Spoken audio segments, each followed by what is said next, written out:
Well, hello there. So what I'm hoping to do today is share with you my recent hunt for the great egret. I have taken some photographs of them in Colorado. I've only gotten one that I really like, is one in flight, this one here.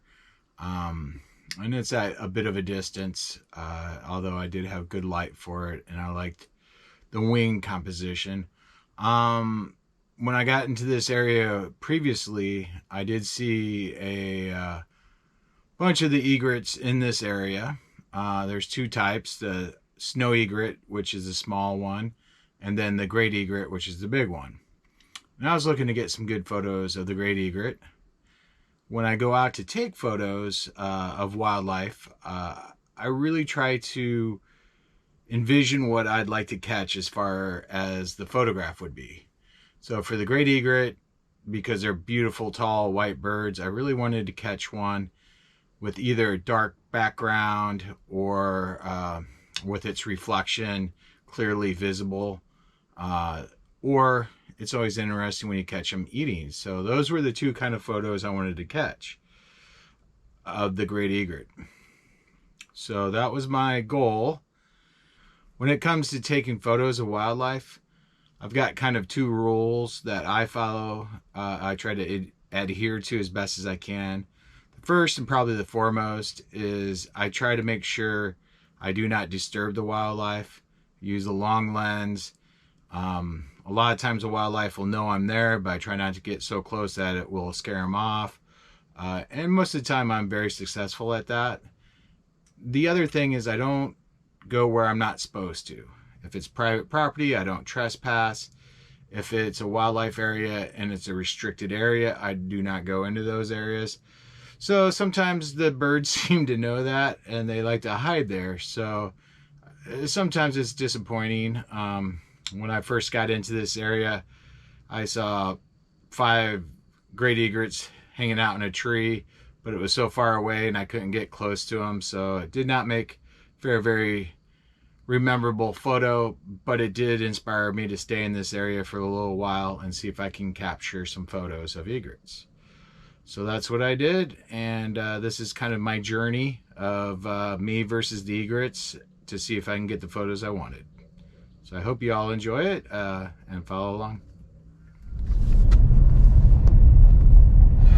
All right, good morning. We're up before the sun here. Gonna be heading into the wildlife refuge. Scouted out a couple of spots where I'm hoping to see some egrets this morning. If everything goes well, we will get a couple of photos of them with some decent light. I've seen some and gotten some decent shots, but nothing with really good light. You want to get those shots first thing in the morning or late evening with the golden hour. So we are off before the sun comes up to see if we can make that happen. This is one of the last days I'll be in this area, so we're making a concentrated effort to get some decent photos of these egrets before I leave. So best of luck. As I moved into the park, I was fortunate enough to see these shoveler ducks. One of my favorite ducks, something I saw in Colorado, but I was never really able to get a good photo of, so I decided to spend some time with them as the lighting was very good. And this is a pair here. The female's on the left and the male is on the right there. Obviously the males are the brighter colored ones. And then I was very fortunate to see my good BFF, the flycatcher. He was back, the vermilion flycatcher. And also I got to see this pretty rare bird here. It is a black phoebe, and that was a lot of fun to see as well. Then I finally got to see my much anticipated egret. So this wasn't quite the background I was hoping for with the cornfield, but I did get some nice shots with good detail here. And I would say the egret won this round, but still some great photos. Then the other thing that was really cool about this morning was just a flock of birds. These are red-winged blackbirds, and this was a cool photo with the sandhill cranes up front and then the snow geese in the background. When the snow geese would fly over, it was quite the cacophony of noise and sight. Very cool to experience.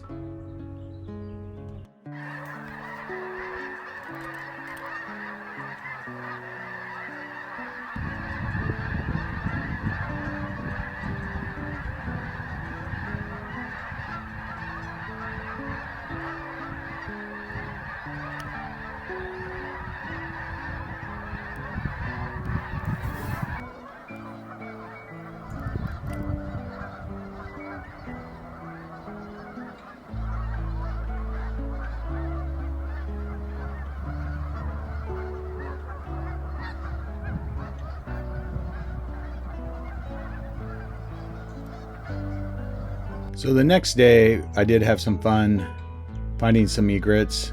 This photo I thought was pretty cool to show the difference between the great white egret and then the snowy white egrets. Obviously the great ones on the left here and a bunch of snowy ones.